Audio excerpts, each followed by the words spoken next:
Assalamualaikum warahmatullahi wabarakatuh. Waalaikumsalam. Alhamdulillahirabbil alamin wahdahu wassalatu wassalamu ala asrofil anbiya'i wal mursalin wa ala alihi washabihi ajmain amma ba'du. Yang terhormat Bapak Dr. Roni Irawanto SSIMT selaku narasumber pada webinar Edukasi Lingkungan Riset Sharing Series pada hari ini, serta yang kami hormati dan kami banggakan seluruh partisipan webinar, baik yang bergabung melalui Zoom meeting maupun para peserta nantinya yang akan menyaksikan siaran ulang Wellris melalui channel YouTube. Sebelumnya, perkenalkan, saya Mahrani dan rekan saya Ade Ida Heriana yang pada kesempatan ini akan bertugas sebagai host dalam kegiatan webinar edukasi lingkungan kali ini dengan tema Kegiatan Riset Penta 2025. Pertama-tama, marilah kita panjatkan puja dan puji syukur atas kehadiran Allah Subhanahu wa taala karena atas rahmat dan karunia-Nya kita dapat diberikan kesehatan serta kesempatan untuk mengikuti webinar pada hari ini.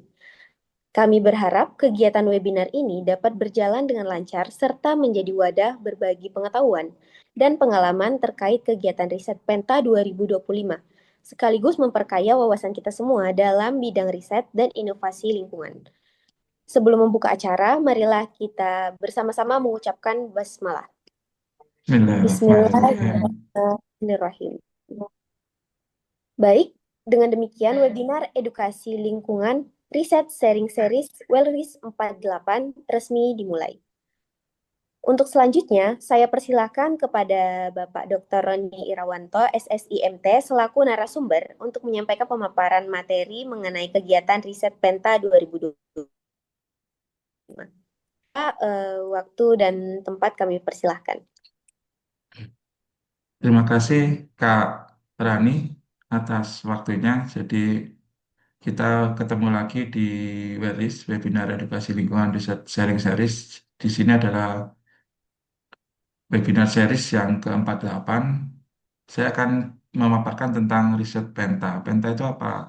Penta itu adalah pengenalan tumbuhan akuatik. Awalnya memang dari observasi atau pengamatan tumbuhan air yang ada di kebun raya, tetapi berkembang kemudian menjadi eh, penelitian tumbuhan akumulator, tidak hanya akuatik, tetapi menjadi terestrial dan kemudian sampai saat ini kita akan eh, me- me- menggagas atau berevolusi menjadi tumbuhan atau teknologi alami. Jadi lebih ke natural based solution sebagai solusi alam untuk permasalahan lingkungan. Jadi Penta itu singkatan untuk itu. Kita mulai saja next Kak Rani.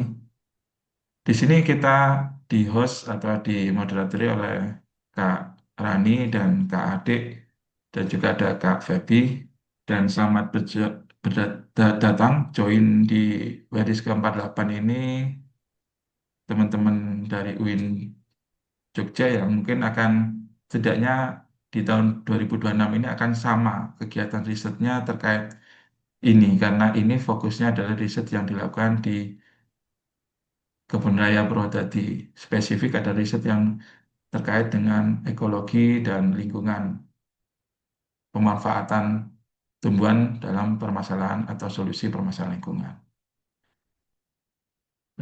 Ini pertama kali perdana, jadi WRIS ke-48 ini perdana, dan ini juga sebagai ajang eh, silaturahmi kita, karena teman-teman dari UIN Jogja ini, Kak Ade, Kak Febi, Kak Rani ini sudah setahun yang lalu kita ketemu, dan kita akan ketemu yang baru, teman-teman yang baru nanti dan teman-teman yang lama ini bukan berarti selesai tetapi bisa menyampaikan informasi atau pengalamannya selama di kebun raya seperti apa. Setidaknya ini adalah merangkum kegiatan riset di kebun raya selama tahun kemarin 2025.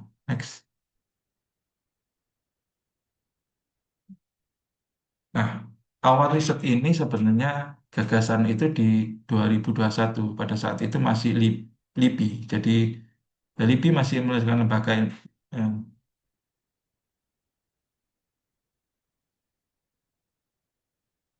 LIPI masih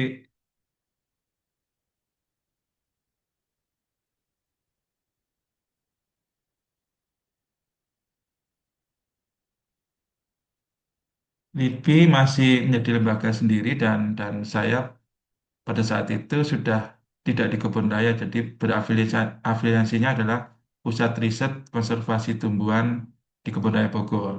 Dan pada saat itu awal-awal itu ada namanya kelompok riset atau kita sebutnya sekarang KRIS. Kelompok riset ini,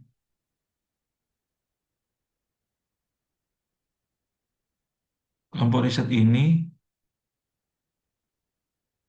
riset ini beranggotakan 5 orang seperti gambar ini dan kita fokus di kegiatan-kegiatan tentang fitoteknologi dan pengelolaan lingkungan.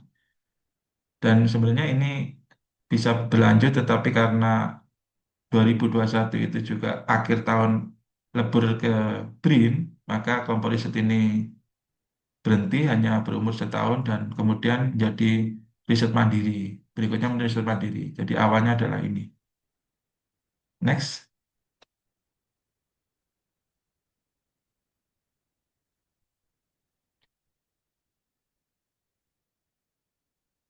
Nah, ini perjalanan karir selama saya di LIPI, kemudian di BRIN, jadi pertama saya di Kebun Raya, kemudian pada saat 2021 itu semua peneliti ditarik di Pusat Penelitian Konservasi Tumbuhan Kebun Raya di Bogor, kemudian 2022 masuk, 21 akhir masuk 2022 semua badan riset lebur menjadi BRIN, Badan Riset dan Inovasi Nasional, dan saya masih ditempatkan di Pusat Riset Konservasi Tumbuhan Kebun Raya dan Kehutanan karena ex KL Kementerian dan Lembaga lain masuk seperti Kehutanan masuk di BRIN, kemudian dari BRIN yang Pusat Riset Konservasi Tumbuhan saya dipindah ke Pusat Riset Ekologi dan Etnobiologi, dan terakhir 2024 2025 ini saya di Pusat Riset Lingkungan dan Teknologi Bersih sampai saat ini di BRIN. Next. Nah, saya akan bercerita tentang riset di 2025 ini ada 3 kegiatan riset. Yang utama adalah kegiatan riset disertasi karena ini penelitian besar sebagai payung penelitian selama mungkin dari 2021 yang tadi, dari awal fitoteknologi itu sampai 2025, kemudian ada riset yang dilakukan di kebun atau riset rutin. Ini bisa berarti riset-riset teman-teman mahasiswa magang atau riset-riset teman-teman kolaborasi riset dengan universitas.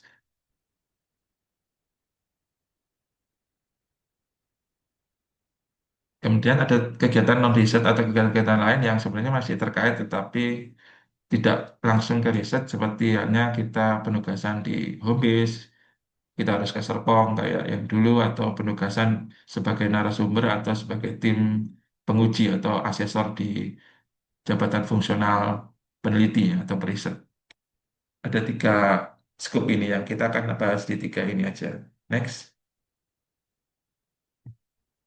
Nah, di riset rutin atau riset-riset yang dilakukan ini fokus saya ada di 3 tempat ini. Jadi kalau teman-teman yang baru, yang nantinya atau yang seperti yang teman-teman yang kemarin, tahun kemarin, fokus risetnya ada di 3 hal di kebun raya ini.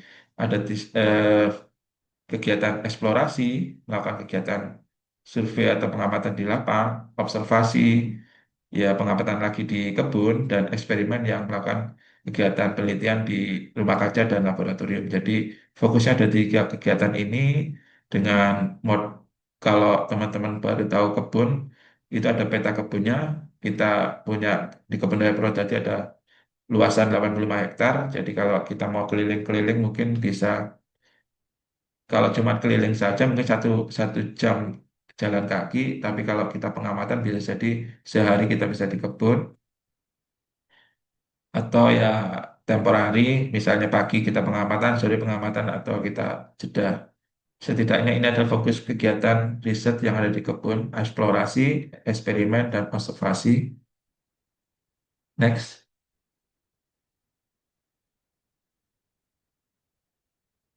Nah, tumbuhan akuatik yang seperti saya singgung tadi, itu adalah penta yang ini ada tumbuhan aquatik itu merupakan tumbuhan yang hidup di air dan habitat as- aslinya di perairan dan dia sebagian besar siklusnya adalah di air dan ini merupakan salah satu hal penting dalam ekosistem terutama ekosistem perairan dan ini punya fungsi tidak hanya sebagai tumbuhan hias atau tumbuhan mungkin khasiat obat tetapi dia punya fungsi sebagai lingkungan atau sebagai sarana jasa lingkungan. Next.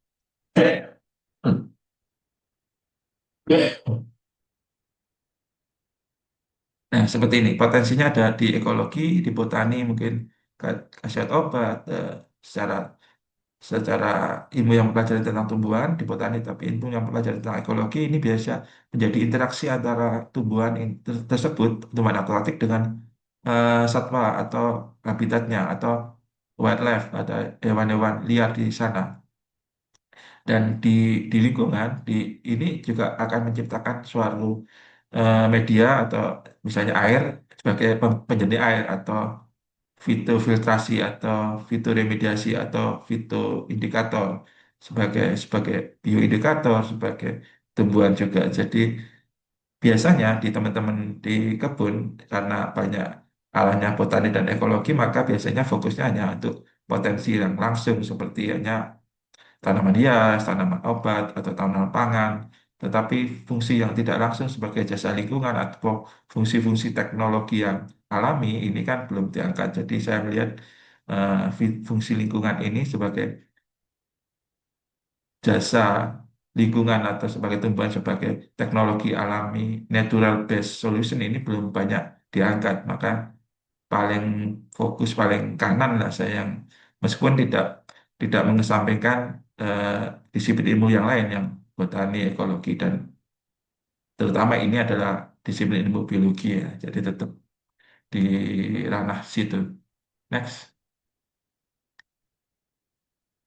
Nah, kalau kita ngomong kebun raya tidak hanya semata tempat koleksi tumbuhan atau tempat pelestarian keanekaragaman berbagai macam tumbuhan, tetapi kebun raya punya fungsi sebagai tempat konservasi, tempat riset, penelitian, tempat edukasi, pendidikan, sebagai tempat ekowisata, wisata alam, dan punya fungsi jasa lingkungan. Dan fungsi ini baru karena dari awal kebun raya belum ada, mulai ada mungkin di 2019, 2020 karena ini perpresnya baru muncul ada jasa lingkungan. Dan sebenarnya kebun raya tidak hanya berdiri sendiri di misalnya di nasional atau secara regional di Jawa Timur kayak Purwodadi ya, tetapi ini mengacu ke aturan atau eh, payung induknya yang di sebelah kiri GSPC Global Strategy for Plant Conservation, jadi pelestarian tumbuhan secara global itu ada guide-nya dan salah satunya adalah fungsinya itu dan kita juga mengacu di sebelah kanan ini lebih ke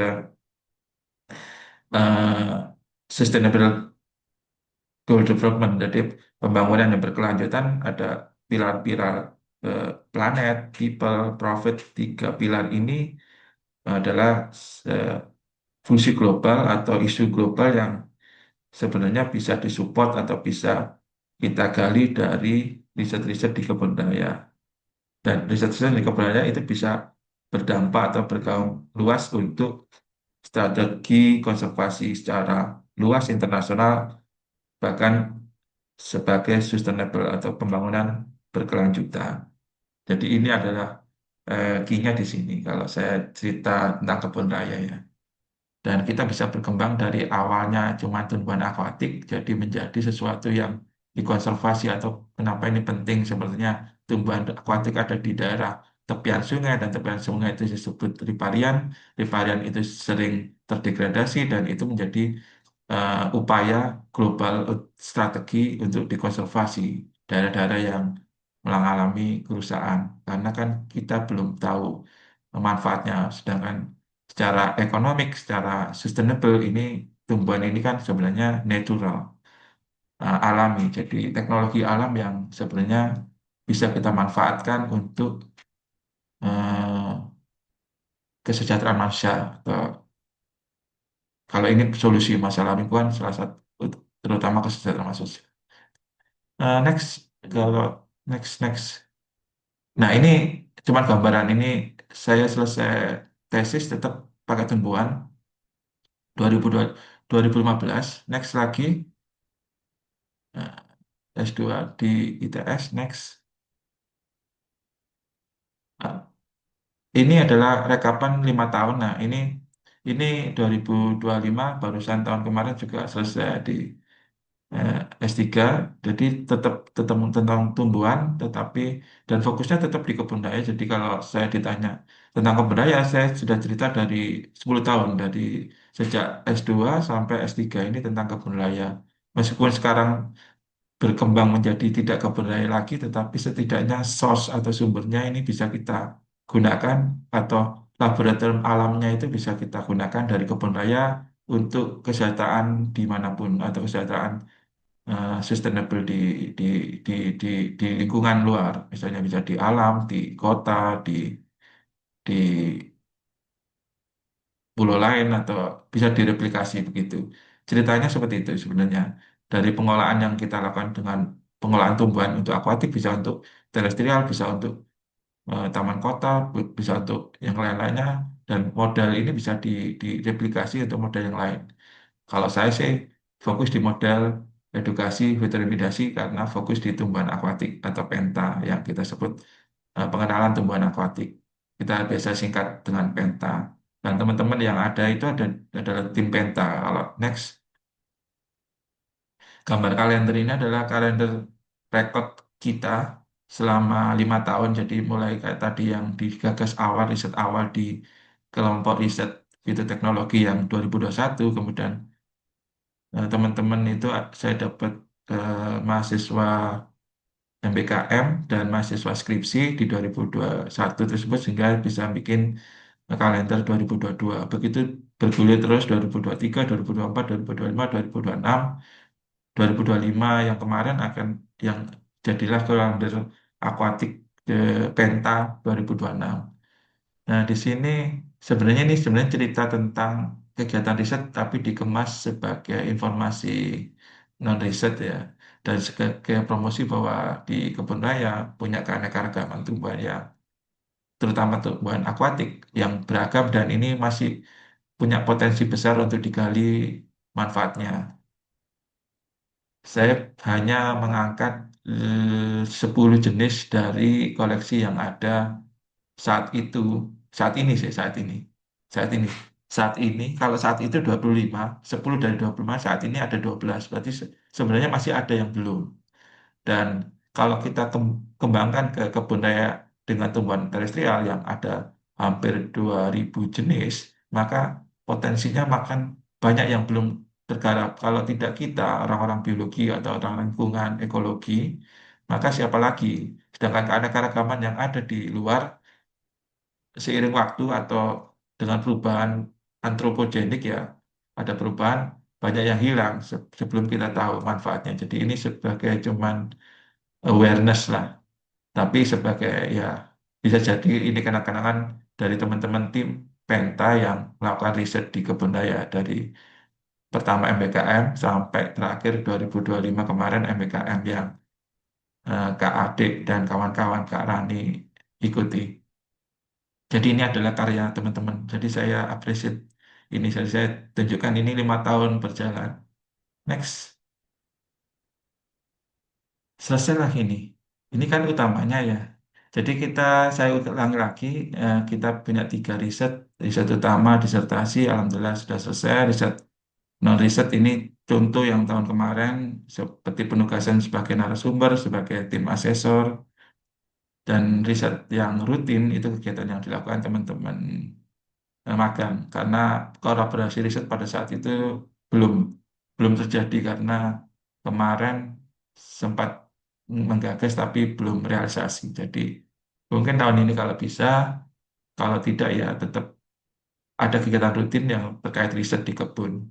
Ini ada salah satu tuh media sosial yang pernah diposting di IG-nya BRIN bahwa saya fokus di tumbuhan akuatik bahwa pertumbuhan air atau fituremida ini bisa sebagai fituremidasor memulakan perairan. Jadi sebenarnya ini teman-teman secara sosial sudah apa secara medsos sudah oh ya saya fokusnya di tumbuhan akuatik, tetapi tidak menutup kemungkinan kita fokus di jenis-jenis yang lain di terestrial.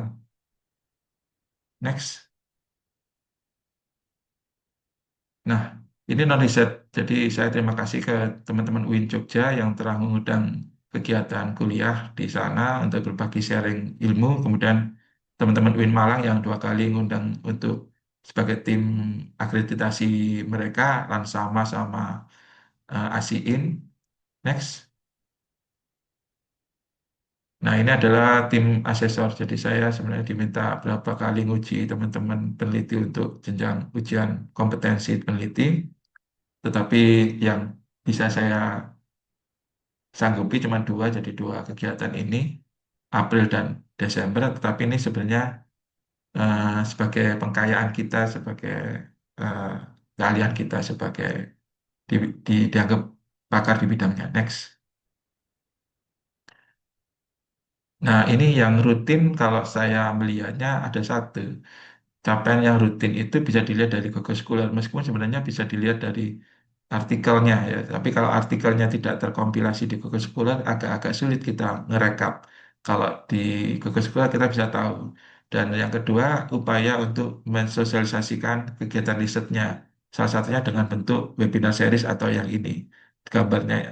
Di bawah itu gambar akun YouTube kita, kami, yang di yang selalu memposting kegiatan webinar teman-teman dari kegiatan sharing riset magang, sharing riset penelitian, skripsi, sampai terakhir MBKM kemarin, terus kemudian sekarang saya isi dengan kegiatan-kegiatan yang sudah terlaksana. Jadi tidak hanya nanti eh, teman-teman yang magang, riset, skripsi, tesis, atau disertasi, ataupun MBKM, tapi bisa jadi kegiatan-kegiatan riset yang sudah selesai atau kita sharing di sini. Jadi ini upaya untuk mendiseminasikan kegiatan riset supaya teman-teman bisa tahu, oh yang dilakukan seperti ini, oh sejauh ini kegiatannya gitu. Next. Nah, dalam tahun kemarin kegiatan riset yang full, meskipun teman-teman 6 bulan MBKM di SK ya, di aturan BRIM, tetapi teman-teman kayaknya riset hampir setahun. Jadi saya mohon maaf kalau sampai ngejar-ngejar nge-WA-WA teman-teman, karena riset ini nggak terpaut waktu. Terus yang kedua, meskipun saya nggak ketemu langsung karena teman-teman di magang itu mungkin hanya 2 bulan lebih sedikit di Kebun Raya Purwodadi, tapi kan kita bisa ngobrol secara intens di grup seperti ini ya. Jadi jadi alhamdulillah teman-teman kemarin ada 4 orang, satu dari UB dan 3 dari UIN Jogja, dan saya ucapkan terima kasih atas apa ya semua bantuannya dari nulis, dari sembarang dari pengamatan, dari diskusi sampai akhirnya dari non riset kayak bikin kalender dan lain-lain sampai jadi host ini. Dan ini host sekalian ucapan terima kasih karena nanti kan akan berganti estafetnya akan teman-teman yang berikutnya. Jadi saya mengucapkan terima kasih ke Kak Rani, Kak Adik, Kak Ifada, ada Kak Febi. Next yang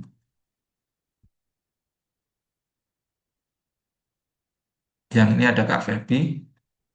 Dan ini kalau capaian ini adalah menjadi capaian teman-teman. Jadi ini jadi track record teman-teman, jadi portofolio teman-teman di mana kegiatan riset itu ada hasilnya, ada sesuatu yang bisa terukur, ada publikasinya. Dan ini saya bilang luar biasa karena sebelum-sebelumnya mungkin 3 sampai 5 artikel dalam teman-teman yang magang. Tetapi ini karena teman-teman kolaborasi ya namanya nggak satu. Jadi kalau Kak Rani nulis ada Kak Ade, Kak Ade nulis ada Kak Rani.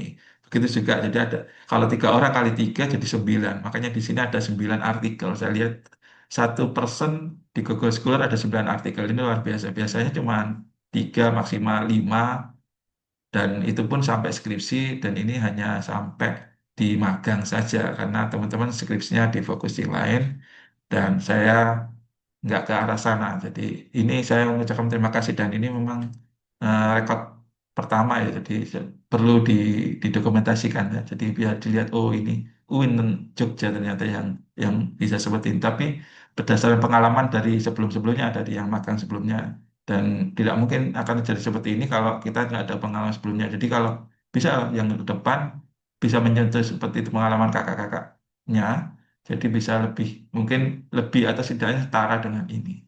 Harapan saya seperti itu. Next, ini kegiatan magang. Jadi ini 2024, yang biru yang ini 2025, yang Kak Rani dan kawan-kawan ikuti. Semua sistemnya lewat Elsa, jadi eh, masuknya di Elsa. Next,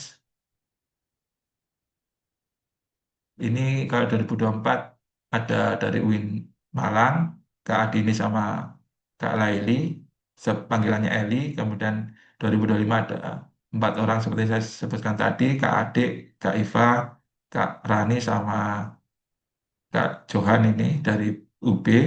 Dan insya Allah sih tahun ini ada 3 mahasiswa biologi UIN Suka lagi Sunan Kalijaga yang akan masuk di magang BRIN. Jadi insya Allah berkaca dengan kegiatan sebelumnya, setidaknya tidak jauh beda dengan kegiatan sebelumnya, tapi lebih mungkin lebih lebih detail karena saya hampir banyak di sini. Sebelumnya kan saya banyak di BRIN KST BJHPP Serpong.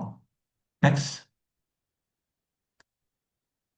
ini yang dibuka tahun ini. Jadi ada 2 kalau teman-teman klik lokasi Purwodadi maka satu punyanya diri Dinas Direktorat Koleksi Ilmiah DPKI non riset yang satu yang riset yang di bawah kelompok riset kami di rehabilitasi dan reklamasi ekosistem.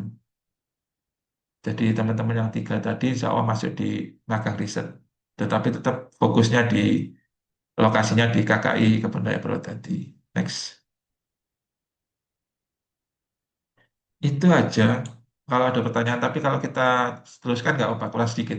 Kita teruskan aja ya, Kak Feby. Ini capaian utama. Utama kalau di lembaga tingkatannya Scopus. Jadi kalau nggak Q1, Q2 kita nggak. Jadi kalau saya memotivasi teman-teman masuk seminar, jurnal, proceeding, artikel itu hanya untuk capaian teman-teman dan memotivasi untuk latihan. Sedangkan kalau saya harus masuk di sini, di Q1, Q2.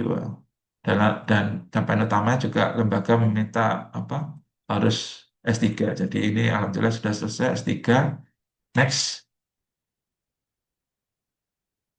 ini contoh dokumentasi eh, seminar hasil, seminar ujian tertutup, ujian terbuka yang kemarin, tahun kemarin.